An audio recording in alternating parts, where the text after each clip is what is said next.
Good morning, and welcome to day 5 of 365 days of the Bible in a year. We are following together the Adventure Timeline created by Jeff Cavins. My name is Pastor Jay Lutz, and today is going to be the last day of the early world. Next, we'll be going into the patriarchs.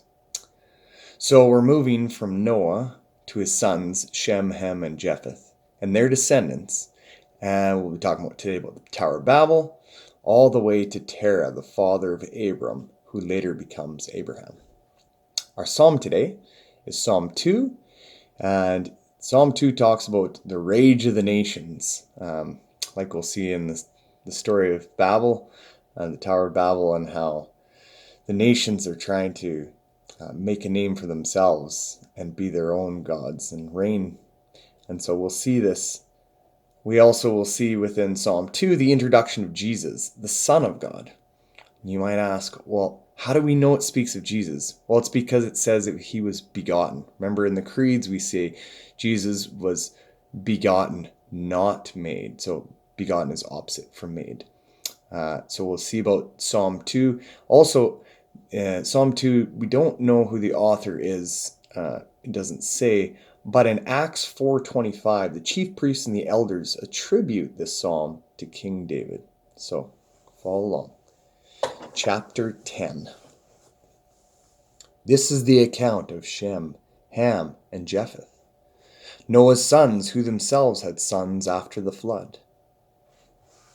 The sons of Japheth: Gomer, Magog, Madai, Javan, Tubal, Meshech, and Tyrus. The sons of Gomer: Eshkenaz, Riphath, and Togarmah. The sons of Jabin: Elisha, Tarshish, the Kittim, and the Rodanim. For these the maritime people spread out into their territories by their clans, within the nations, each with its own language. The sons of Ham: Cush, Mizraim, Put, and Canaan. Sons of Cush: Seba, Hivlah, Sabta, Ramah, Sabteca. The sons of Ramah: Sheba and Dedan. Cush was the father of Nimrod, who grew to be a mighty warrior on the earth. He was a mighty hunter before the Lord. This is why it is said, like Nimrod, a mighty hunter before the Lord. The first centers of his kingdom were Babylon, Erech, Akkad, and Calneh, and Sinner. From the land he went to Assyria, where he built Nineveh, Rehoboth, Ir, Calah, and Rezin, which is between Nineveh and Calah, that is the great city. Mizraim was the father of the Ludites, Anamites, Lehabites, Nephtuhites, Pathrusites, Casluhites, from whom the Philistines came, and Caphtorites. Canaan was the father of Sidon, his firstborn, and of the Hittites, Jebusites, Amorites, Girgashites, Hivites, Archites, Sinites, Arvadites, Zemarite, and Hamathites. Later the Canaanite clans scattered, and the borders of Canaan reached from Sidon towards Gerar, as far as Gaza, and then towards Sodom, Gomorrah, Admah, and Zeboim, as far as Lasha. These are the sons of Ham by their clans and languages, in their territories and nations.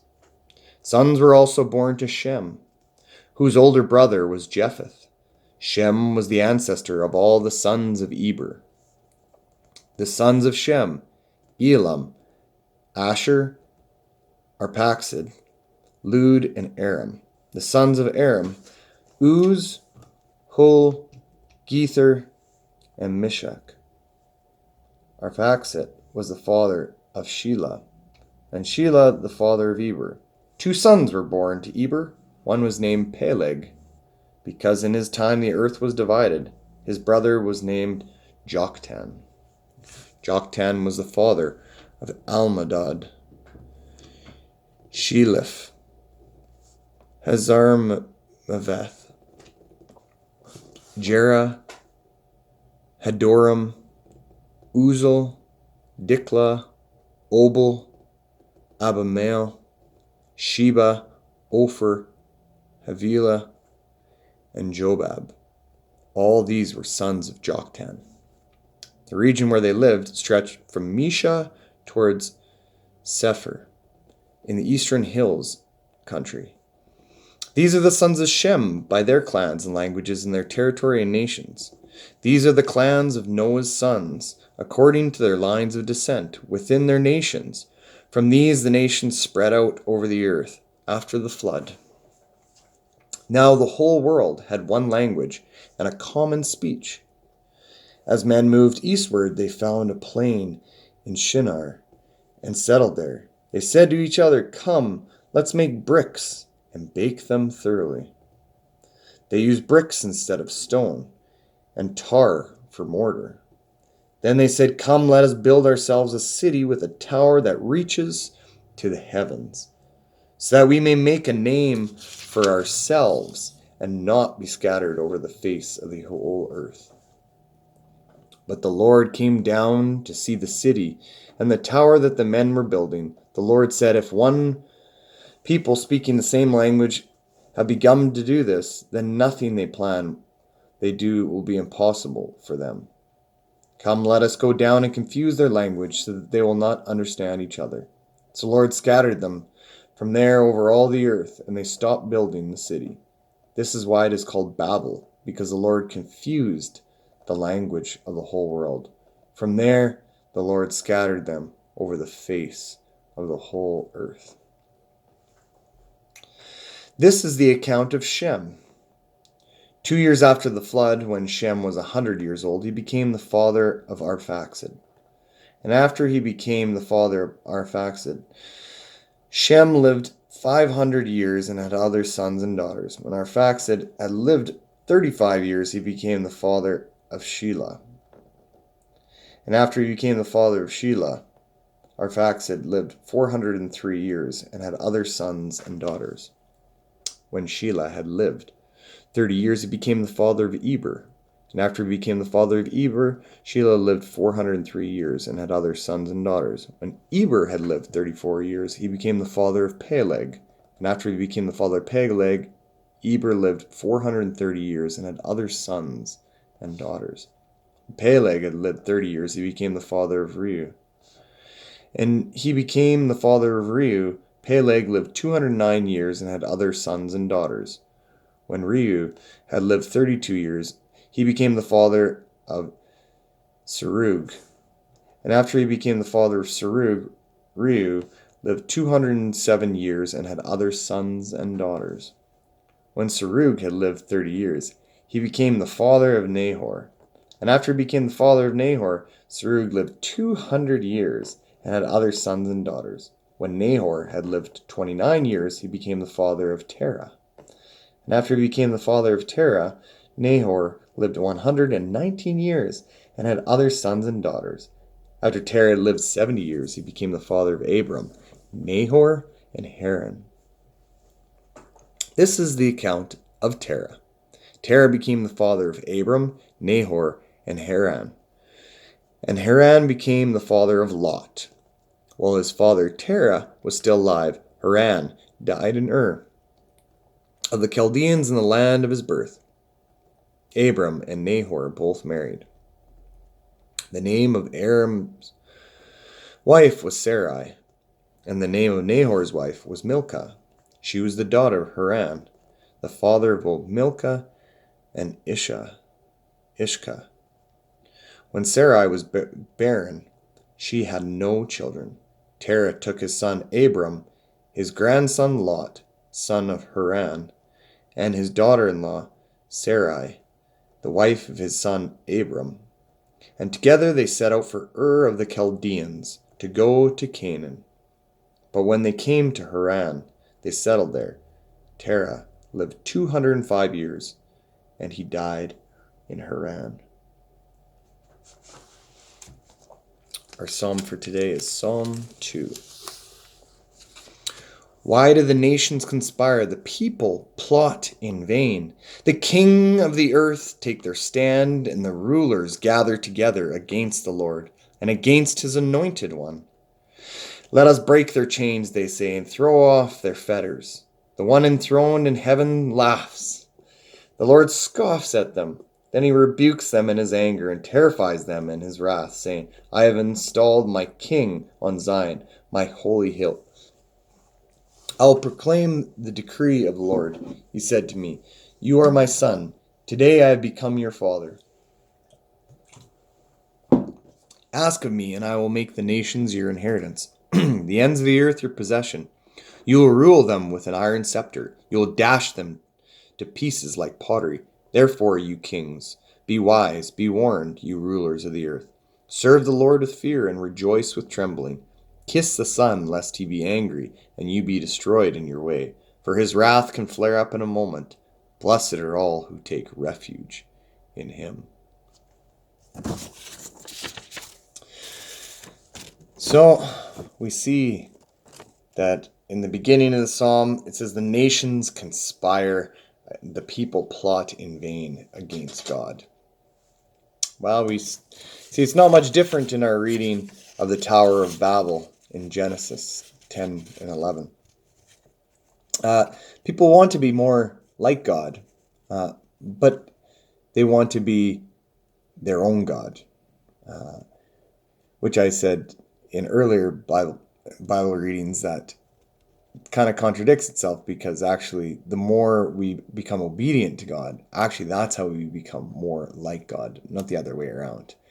But the people wanted to build a building so they could become their own gods. They built this tower. Now, as we see from artifacts and history, this tower would have been what was known as a ziggurat. So it's kind of like a pyramid-like structure from the ancient Mesopotamian. Actually, one of the earliest structures ever found in civilizations has been ziggurats. So it's a pyramid-like structure that ones would walk up on the outside, and then they would walk to the top, and on the top there would be a temple on top. And actually the word for this temple, the Tower of Babel, was the gate of heaven. So that was where God was supposed to preside. But in this situation, they meant it for men to be the ones who would reign upon it. But this is always the people of God. They're often trying to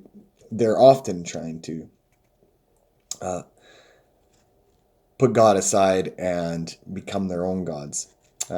So we also see in this reading in Genesis a lengthy genealogy leading to Abram from Noah.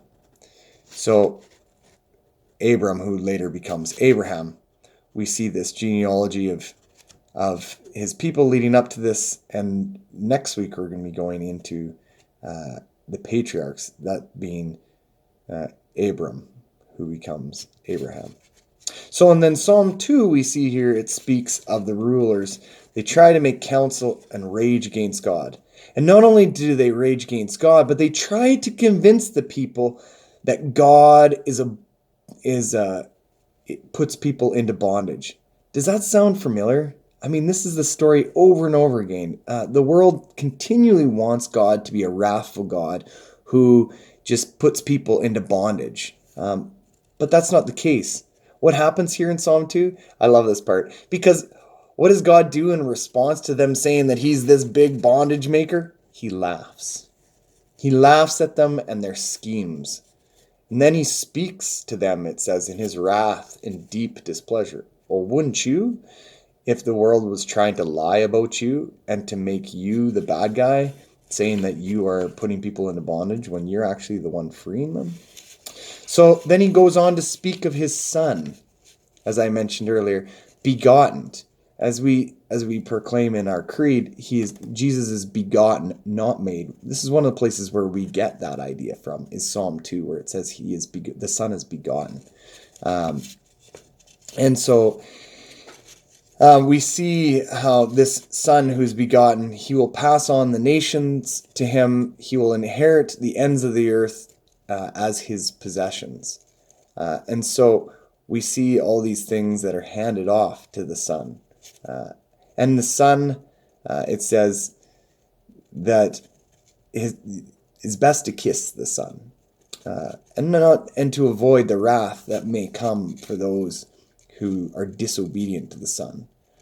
But it gives us something that we can look forward to, and that is that we might put our blessing and trust in Christ, the Son. And that is where we get our ultimate redemption. So may you today be blessed and put your blessing into the Son, Christ. You can put your trust in him, for he will inherit all things, and all things were created through him. Have a blessed day. Goodbye.